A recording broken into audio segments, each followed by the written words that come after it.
श्री दत्तात्रेय कवच हे भगवान दत्तात्रेयांचे एक अत्यंत शक्तिशाली आणि संरक्षणात्मक स्तोत्र आहे. हे कवच नकारात्मक ऊर्जा, आजारपण आणि शत्रूच्या त्रासापासून संरक्षण करते. धर्म, अर्थ, काम व मोक्ष हे चारही पुरुषार्थ देणारे हेच श्रेष्ठ कवच आहे. हे पुत्र, मित्र, पत्नी इत्यादी सर्व प्रकारचे समाधान देणारे असून वेद, शास्त्र इत्यादी विद्यांचे ते श्रेष्ठ निधान आहे. तसेच बुद्धी, विद्या, स्मृती, प्रज्ञा आणि अध्यात्म ज्ञान देणारे कवच आहे. हे सर्व प्रकारचे दुःख दूर करणारे व सर्व प्रकारचे सुख देणारे स्तोत्र आहे. तसेच हे शत्रूंचा नाश करणारे असून तत्काळ विपुल कीर्ती वाढविणारे कवच आहे. हे कवच भक्ताला आत्मविश्वास देते आणि संकटाशी लढण्याची ताकद देते. हे कवच भक्ताला प्रत्येक संकटात आधार देते आणि जीवनात शांतता प्राप्त करून देते. रोज सकाळी स्नान करून दत्तगुरूंचे स्मरण करावे आणि हे दत्तात्रेय कवच म्हणावे.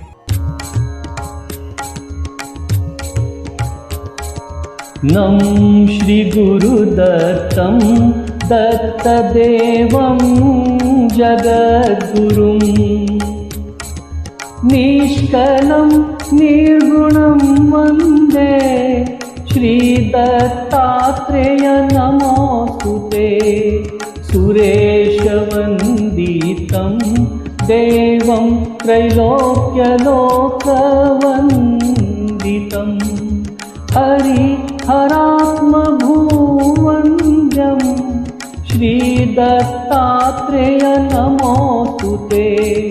ब्रह्मलोकेषु भूतेषु शङ्खचक्रगदाधरं पाणिपात्रधरं देवं श्रीदत्तात्रेय नमोस्तुते.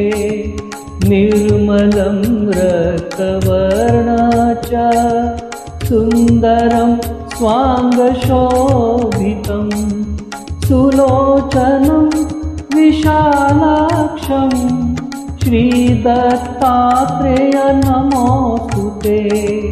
विभूतिशोभितं देहं हारकेयूरराजितम् अनन्यकरुणाकारं श्रीदत्तात्रेय नमोस्तुते.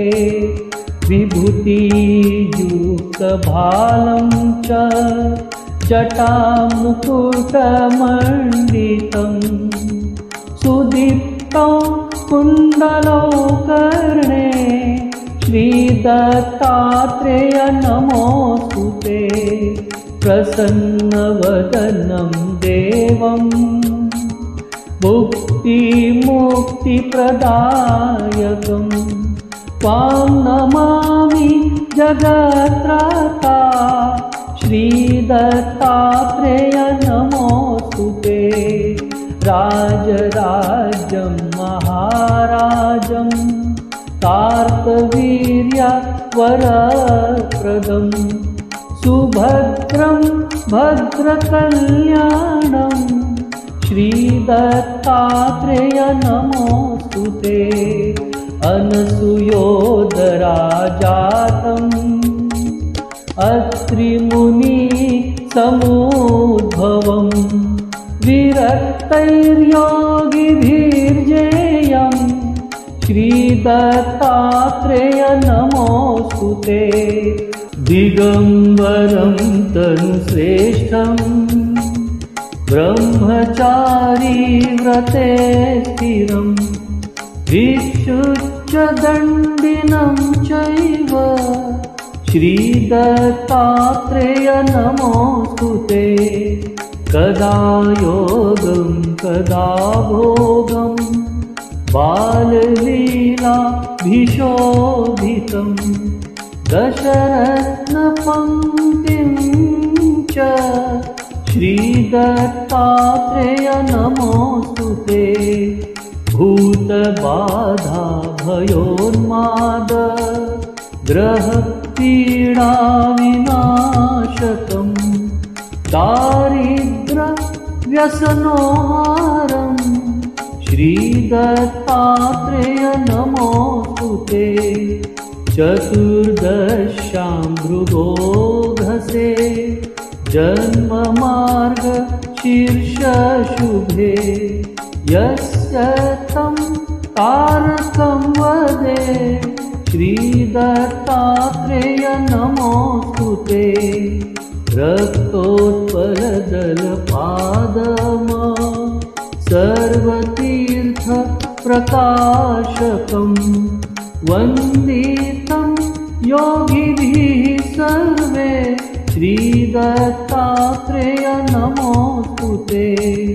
ज्ञानिनं साक्षिणं देवं गतिर्मोक्षप्रदायकम् आत्मभुवं वरं कृष्णं श्रीदत्तात्रेय नमोऽस्तु ते।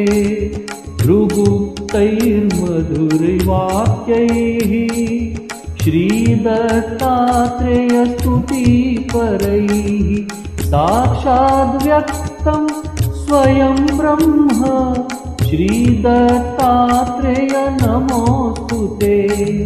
प्राणिनां सर्वजातीनां कर्मपाशप्रभञ्जकम् श्रीदत्तात्रेयस्तुतिस्तोत्रम् सर्वकार्यविधायकम् अपुत्रो लाभते पुत्रं धनधान्यसमान्वितम् राजमान्यो भवेत् लक्ष्मीं प्राप्तां लभते क्षणात् त्रिसन्ध्याजपमानस्य श्रीदत्तात्रेयस्तुतिपरां तस्य रोगभयं नास्ति दीर्घायुर्विजयी भवेत्। कुष्माण्डाडाकिनी यक्षः पिशाचः ब्रह्मराक्षसः स्तोत्रश्रवणमात्रेण नश्यन्ति नात्र संशयः। 21 श्लोकानां यः सहस्रं पठेन्नरः प्रयतः प्रातरुत्थाय साक्षादेवं सपश्यति साक्षादेवं सपश्यति साक्षादेवं सपश्यति।